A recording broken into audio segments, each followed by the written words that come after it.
finally finished up on June 1st, I believe, 2022. So I can happily say after that master's, I'm done with college. Got plenty out of it. So I'm back. I can't say that I'm going to be making videos every day. They'll still be sporadic. YouTube isn't my life, so I don't care, and I don't care to ever monetize on this platform. I'm not never saying never.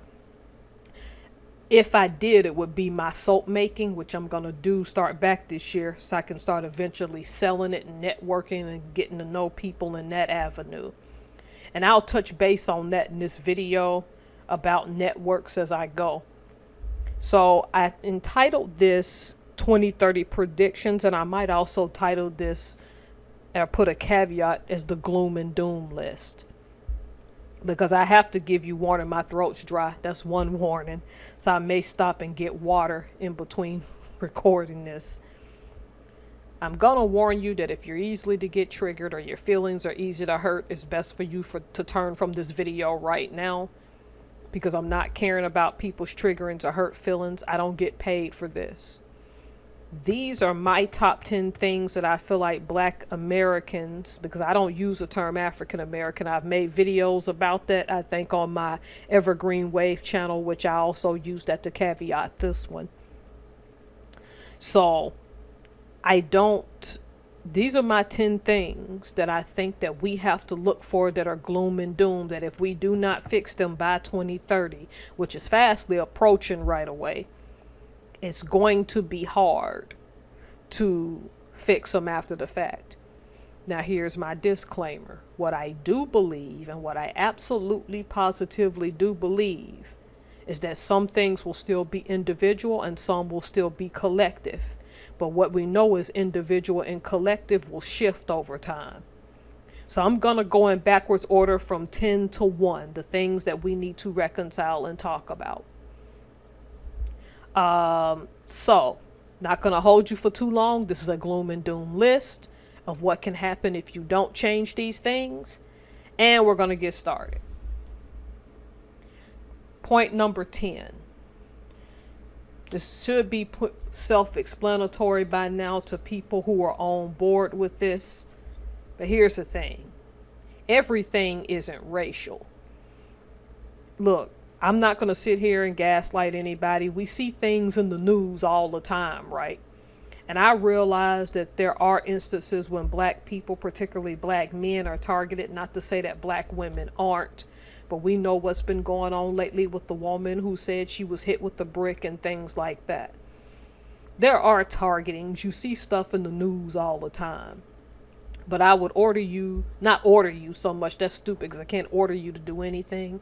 I would suggest to you to tune out of the matrix and turn the news off and don't believe what they say, or at least if you're going to watch it, go research afterwards. Because here's the thing.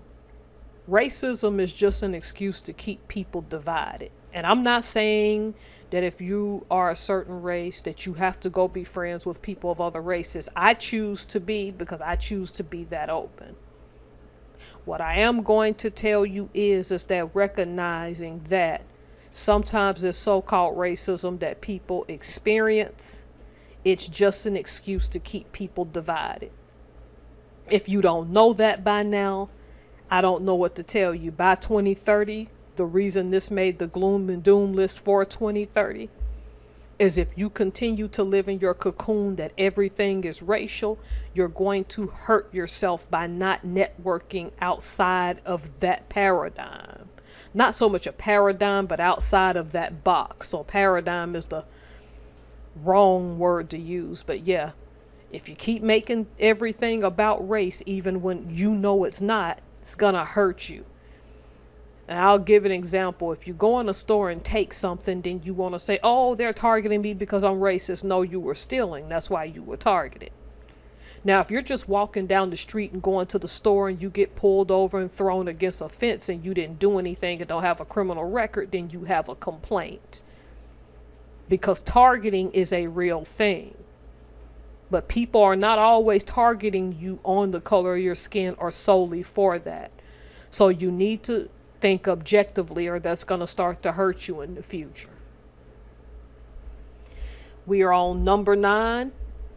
Ooh, feel like I'm a burp, which is the wrong learning paths. Here's the thing.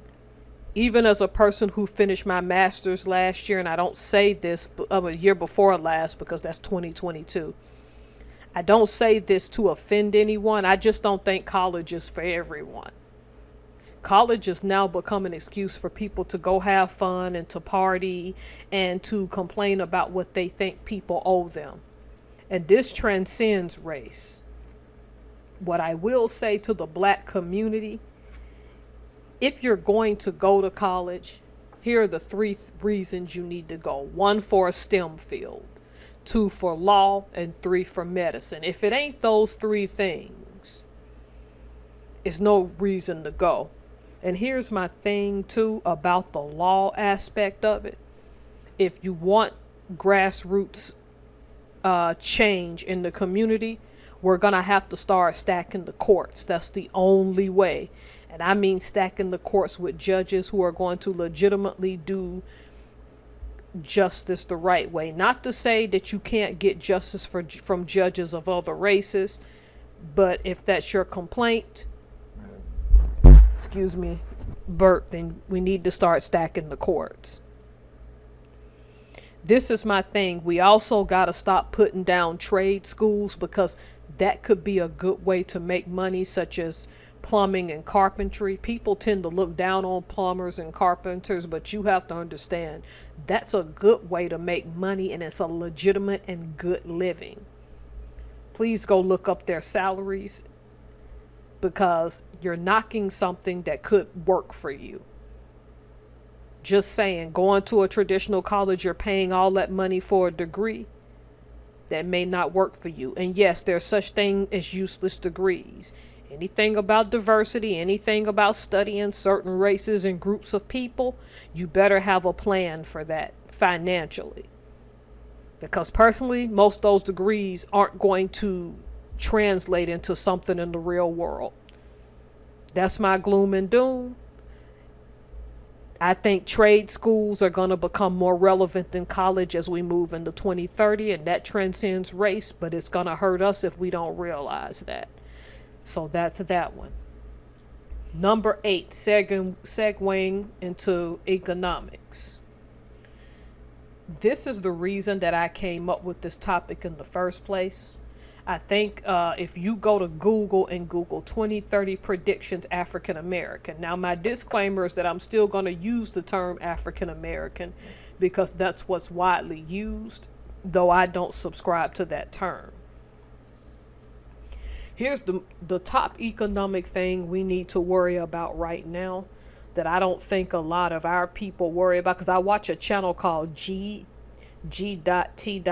now, which stands for Get That Money. I hope he doesn't get mad at me because I love his channel and I always chime in because he's of Dominican descent and he talks about stocks, though to give a disclaimer, he's not giving financial advice. He's merely talking about people in the hood, as he always says. The number one thing, because this comes from Leonard R. Roy as well, he gets a lot of flack, but he's telling the truth. Our people need to start moving ahead, if you're my age or younger, towards working for a pension. It's not a shameful thing to go to a regular job and try to get a pension. I'm telling you right now. Having a pension in the future is going to help you because you don't know what's going to happen down the line. You could have medical things happen to you where you can't work. Or you could have an accident where you're incapacitated and having that money come in is beneficial because you can't work. The problem with a lot of our people is that we live for now. Or some of us, I'm going to die young. You think that, and then God plays a beautiful trick on you and decide he's going to let you live to 80. But then you've lived to 80 and you have no savings, then what? Or you've made no financial moves, then what? B, this thing here is going to have pros and cons, technology. I think to a degree we need to get ourselves on some kind of ground of understanding technology. When I say economics, the pros to learning technology are like going into information technology specialist, or maybe being like a software engineer. I get that you see a lot of layoffs, so those jobs are not guaranteed. But process of elimination, those jobs are going to be better than the service jobs that we typically, as a people, hold. And the thing is, with companies automating those jobs and having more kiosk, we stand to lose. That's why I brought up the number 9 point of trade school, that or some type of technical certificate. I say these things because those service jobs are going to go away. Don't make any mistake of thinking I'm saying this is the path you should take. Some people just don't like technology, and some people want to do blue collar jobs, and I'm all for that as well. But from an economic standpoint, you're going to still need to know some technology, even if it's basic software skills. Something that I even struggle with, like Microsoft Excel, where my current job wants me to make spreadsheets like I'm an accountant, and I disdain it. But it's going to make me better when I start selling my soap again, so that I can list each soap and then by month and how much it's going to cost in state taxes and in like federal taxes, if that makes sense. C, this is the last point before I move on. Understand in 2030 that you're going to fail out if you do not see yourself as a business or a brand, that your name and what your reputation mean is relevant. And the main reason I tell you this is because everything is online now. What you did online 10 years ago can hurt you with a 100K job, and etc., etc. You're going to have to work hard if you're building a business to put your all into that business. If you're branding, you're going to have to put your all into ensuring that the present and the future means more than the past with branding.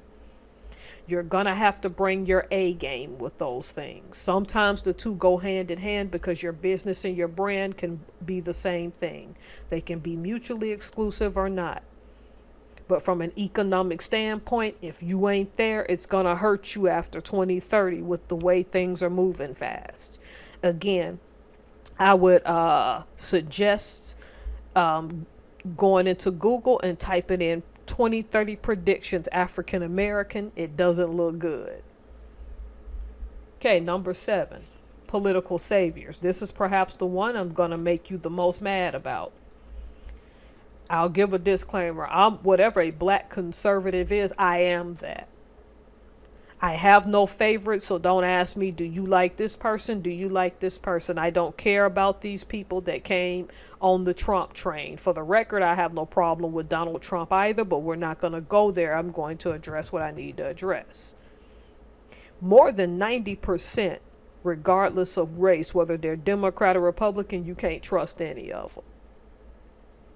Because what do both sides have in common? They sell to you, let's sit and talk the issues and solutions. And then when you go on YouTube and you see black liberals and black conservatives meet in all these different forums, it's just one big old clown show. And we're getting laughed at by other races, and tell me I'm lying. And that's going to make people mad. Black people have this incessant thing, because I see it on both sides now. There was a time when black conservatives didn't do this, but they're doing it now, where somebody has to be the leader. Somebody has to come in and swoop and save people from a plantation. And the thing about it is that understand that no party and no person can save you if you don't want to work on yourself. Without your own self-actualization, your own self-realization, and without waking your own self up, you're just not going to change. Because these people will keep selling you change you can believe in that they don't believe in, because they're selling it to you because they're making money off of telling you they're going to give you solutions that they haven't given you yet. And that's both sides. And tell me I'm lying. I am of the persuasion that you should be able to vote however you want to vote, or don't vote at all. It's not affecting me anyway. But it's going to affect you when you continue to believe that these people who call themselves your leaders are not really your leaders, and they're not going to lead you to anywhere except destruction. Even Brother Malcolm talked about this, and I'm going to break down his speech, The Ballot or the Bullet, how both black liberals and black conservatives misuse that, because I think that speech for the 20th century is one of the more relevant but underrated speeches, in my opinion. You don't get any better than The Ballot or the Bullet. I can't even name how many times I've listened to it on YouTube and read it and printed it off and read it, because that speech is so relevant to us as a people right now. And the misuse of that man's legacy, which I'm going to leave that alone. But what I'm trying to tell you, in the future, for gloom and doom purposes, if you're still waiting for a political savior on either side, I don't care if you're libertarian really or Green Party, I don't care what you believe. If you're waiting for some political savior to swoop in and help you, you've already failed. Moses isn't coming. There's a reason that he died and didn't get to see the promised land, but I'm going to leave that one alone. Okay, number 6. Non-native black people. Okay. Foundational black Americans, we're the descendants of slaves, right? We've been here for 400 something plus years. The ideal of what's black American is changing before our eyes.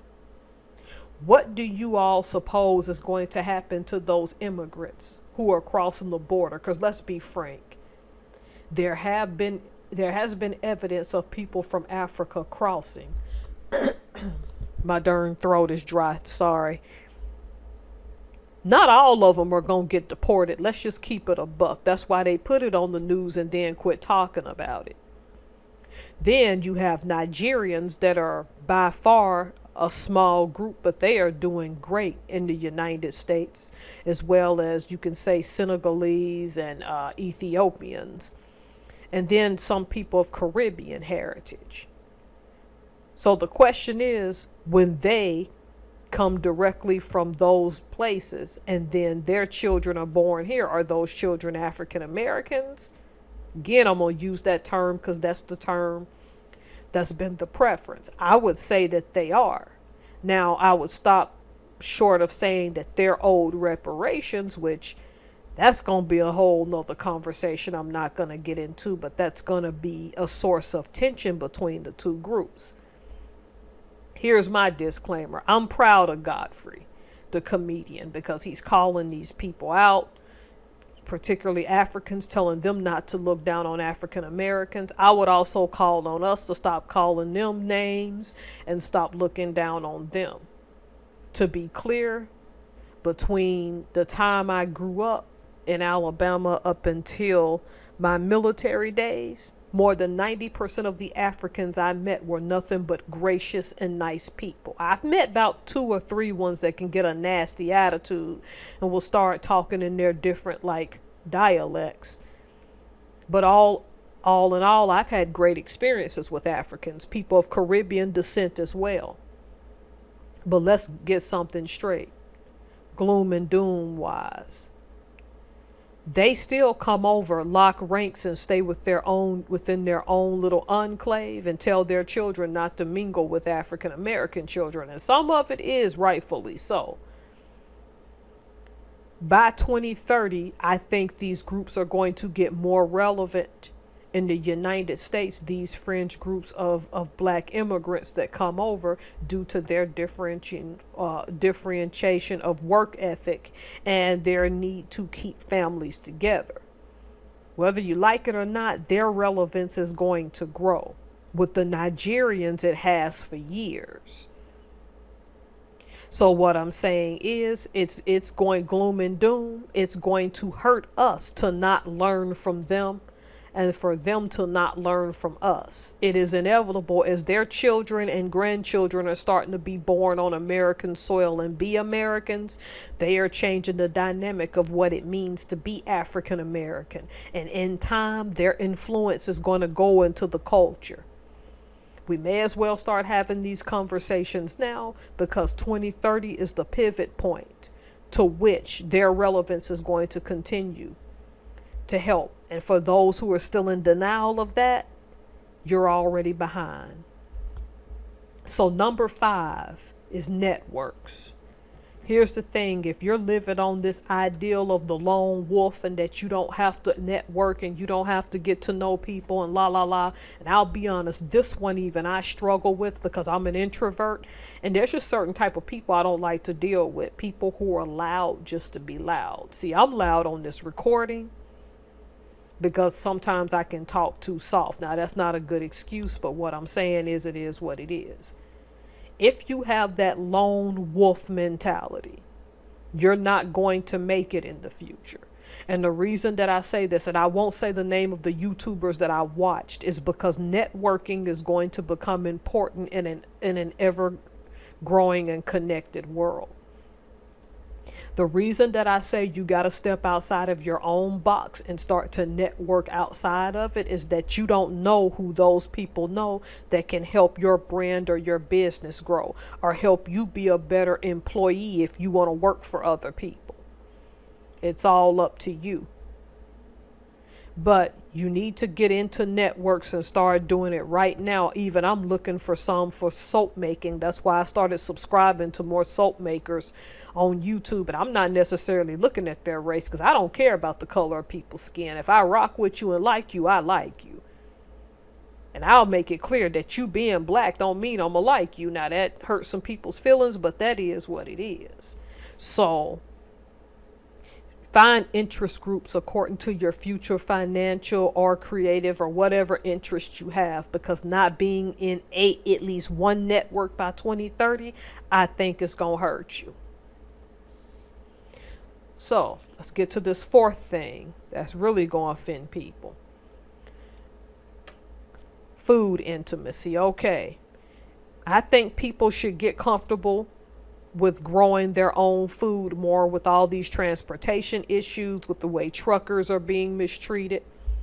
I think that industry is going to continue to have issues, especially with yellow trucking falling under in 2023. Therefore, I think you should get comfortable with growing your own food. There are 2 more points I want to make. First, I think it's a great thing that our people are more and more opening vegan restaurants like Slutty Vegan, though I don't like that name. I appreciate that exists when I do occasionally just want to eat vegetables all day, because I get that way. Now, personally, I do kickboxing because I'm using it for fitness and weight loss, and it's going to take me a while to lose this weight because I done got too big. What I'm saying is, when you're doing kickboxing, you just can't eat vegetables. I'm sorry, and if that's offensive and you do kickboxing, you eat on a vegan diet, let me know. But I ain't going full vegan. But I love it when I do that. I can go get fresh pressed juices and eat clean. And what I think these black vegans are trying to say is that there is an alternative to soul food, which is the second thing I want to segue to. Soul food, I know we like our butter beans. We like our hot water cornbread and pinto beans. We like them smothered pork chops, and we like them oxtails, right? It's just not good to eat that stuff all the time. So the thing is, you have to understand there was a time when you were given the scraps because that's all the master had left, and that's what you ate because that's what you ate. But it's like I said, since I've been an adult, I don't mess with chitlins. I didn't even eat them when I was a child. I can remember an incident when I was a little girl where back in the mid to late 80s, I was given a plate of chitlins and I didn't want to eat it. And I can remember my mom saying, well, that's all we got to eat right now, la, la, la. And I can remember there's a house across the street from my aunt. Where a house is sitting now was nothing but natural plums, and I filled up on plums that night because I wasn't touching no chitlins. And I can remember on a recent cast where I won't say whose name, where I confessed that as a black person I've never liked grits. I don't like the texture. I don't like that they don't have nutritional value. Though I know in the South people love their shrimp and grits, or their shrimp and grits with cheese, or just grits with cheese, sometimes just a little butter and salt or butter and sugar. I don't like them. Now, you can still eat that stuff if you want to. Oh, excuse me, another burp, because we live in a free country. What I am going to say is, from gloom and doom purposes, if you don't start to decrease the amount of that salt and sugar and all those associated foods like sakatuum cake and banana pudding, if you do not start to reduce your sugar intake, what's gonna then happen is that we're gonna have increased amount of diabetes and people dying. Gloom and doom, you need to start growing some of your stuff. I'm not saying go full homestead and cut chickens' heads off, because some people just don't want to do that. There's nothing wrong with that. Food has to become an intimacy where you control your own salt and sugar to the best of your ability, or we're going to continue to have a health crisis. All right, this next one pertains to me growing up. I can remember as a kid being a nerd in some aspects. I struggled with math, of course, because of learning disabilities, and I still to a degree do.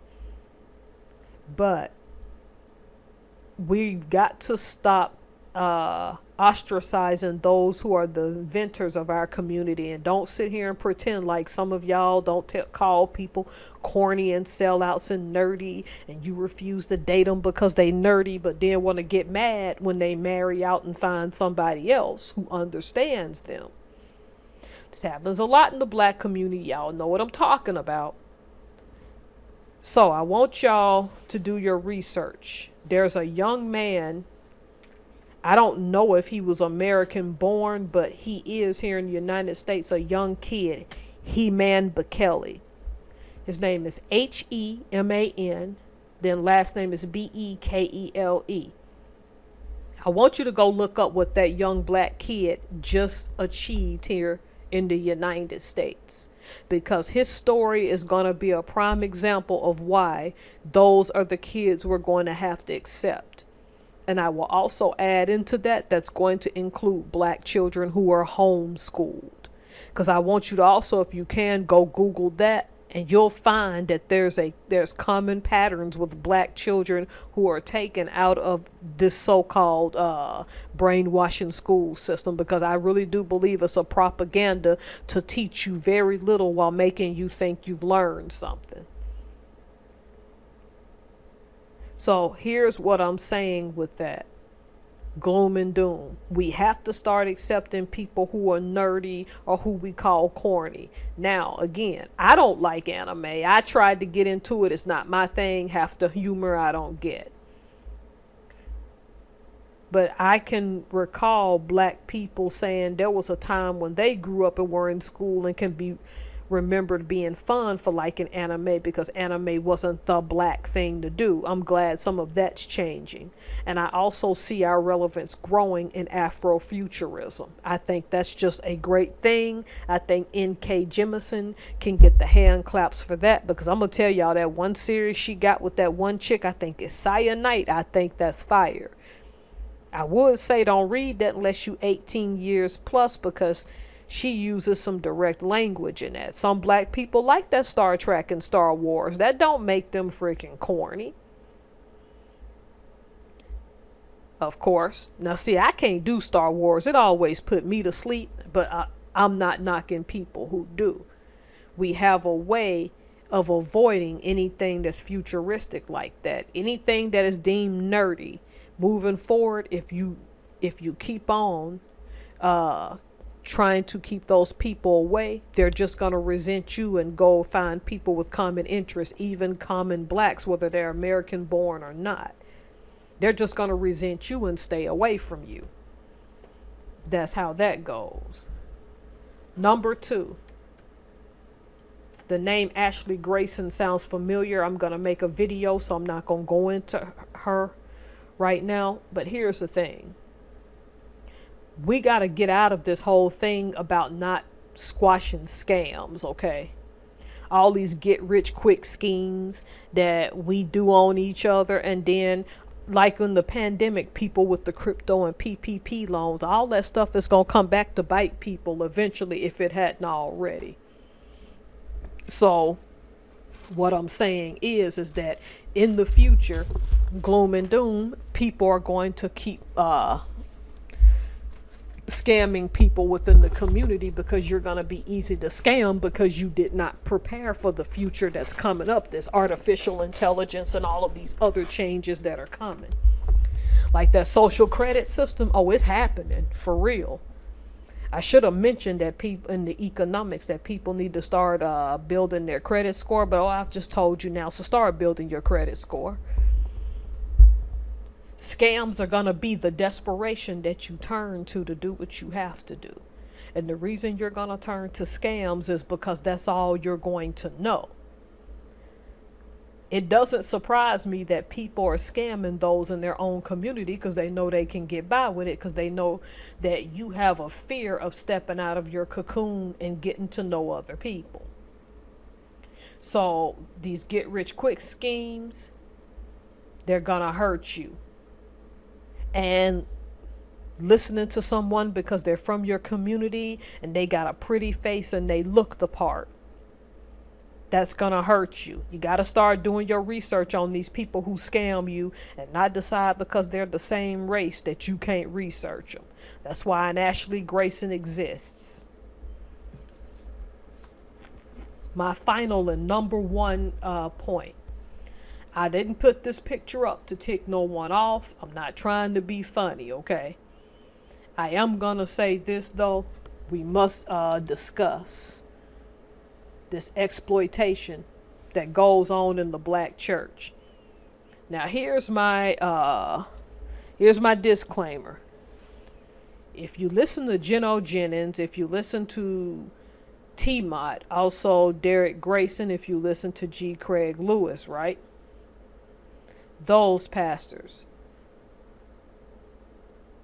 you'll know that there are black men in this country who condemn a lot of what goes on in the black church. I particularly like that Geno Jennings went after black churches where the pastor is treated as the anointed, and he gets his private jets, he gets his security team, which the security thing these days ain't bad. So if you got security, I'm not knocking that. Even though some people would. But private jets, big estates, and all this prosperity stuff. A lot of y'all are prospering off of the backs of your own people. Go into any typical black community, because Big Ward, the genius, and he might get mad if I mention his name, and I should have gotten permission to mention his name, has done some excellent videos. Even you can see him walking about the exploitations of black churches. You got the black church, then you got these stores that sell high salt and high sugar foods. These convenience stores where you can hardly get anything that is nutritious. That stuff ain't real food, most of it isn't. Even though you get your fried livers and gizzards, I used to tear them livers up. But that's not the point. And then you also got a Planned Parenthood. When you have a pastor in that neighborhood, one of these things, or a lot of these things, ain't adding up. But then we all know that pastor, male or female, will go back to their predominantly white neighborhoods and separate from you while preaching to you on Sundays, and sometimes during the week. And there's nothing wrong with living in a clean, diverse neighborhood, but you have to question why they only come in your neighborhoods, take up the collection plate, make their money, and go on like they don't know you. And don't act like there aren't some of those. Then you got the freak shows getting on. If you draw your hand on this and send me $1,000, you gonna get a blessing. Don't nobody else do that mess but black folks. Oh, and here's God. You know when they drag out saying God told me that if all y'all give me $5, he gonna sow a seed. Now look, white evangelists do stuff like this too. See, black people are very theatrical about it. We take it to a level it ain't gotta go. I remember years ago I was sitting in some church revival or something. Because for years I was an atheist. I'm not now. I'm like, what kind of God let these people sit here and do this? Why would I believe in you when you let these people mock you in your own house? For years, I didn't believe in God because of this stuff. Then I got into the Bible and realized why that was derelict thinking on my part. And I'm trying to find me a church now. But anyway, I was at this revival. God told me y'all was going to give me X amount of money. I had nothing but 75 cents to my name. I'm like, this dude, no, he lying. How can God make me manifest fake money that I don't have in my pocket? All of us have experienced that. Where they're sitting up there talking about God done told them something. You got to be careful. In the future, and this is what I say, gloom and doom, if these churches don't start serving black people, which the black men have already made a mass exodus, there's going to continue to be an exodus. And again, if you're a Geno Jennings, if you are a Jesse Lee Peterson, if you're a T-Mott, if you're a G. Craig Lewis, this is not happening to you because they're still preaching the true gospel. Heck, I have a huge mad respect for Geno Jennings. People get shocked when they find out he actually has a job and don't take money from the church, or has businesses and don't take a dime from the collection plate. You were never meant to live off God like that. And before I let y'all go with this one, because this is the one that took the cake for me when I was starting to believe in God again. Years ago, out in the county that I live here in Washington, I had a hairdresser and we were talking about the black church. And she said one time a woman came into the salon in a hurry and came in early to get her hair done. I'm paraphrasing to get to the story. She's like, I got to get to the payday loan place. And the woman looked at her, because I won't say the hairdresser's name. What you mean I get to the payday loan place? And she was like, my anointed, he has to have his offering. My anointed has to have his offering. This woman went and physically got a payday loan to pay her offering to the pastor. Now, out here where I live, I'm going to give a disclaimer. From the 1980s up until he died, maybe during the pandemic, it was rumored in this county that when he thought he didn't get enough offering, he would have the ushers go to the doors and let no one out, and would pass the plate around again till he got what he thought was sufficient. Now, I only know this from word of mouth from several black people who begged me, if you want a true relationship with God, don't go to that man's church. He got so desperate to put on that they had ushers lock the doors. This woman frantically ran out of that salon and went and got a payday loan because that man's worldly happiness meant more than her soul. Don't get mad at me, because I know this video gonna make some people mad. I'm not trying to tick you off. I'm just saying, gloom and doom, that black church is over with unless you address this issue. And sometimes I wonder if some of these pastors are doing this because they can see the end in sight, and they need to get the maximum money out of all these black people, so that they can, when they do abandon you, they don't feel too guilty because they've already got their payday and their money stacked up somewhere. And look, and don't come at me with this politically correct, there's no such thing as a black church. Of course, black pastors allow white parishioners or whatever race of parishioners in. You can see it on EX Ministries all the time. Pastor Craig don't care about your skin color. Geno Jennings don't care about your skin color. But let's get something clear. A great majority of black churches are not going to exist and going to start losing their relevance by 2030 if you don't fix this exploitation issue. Oh, don't touch my anointed. I'm making a whole video series probably about that too.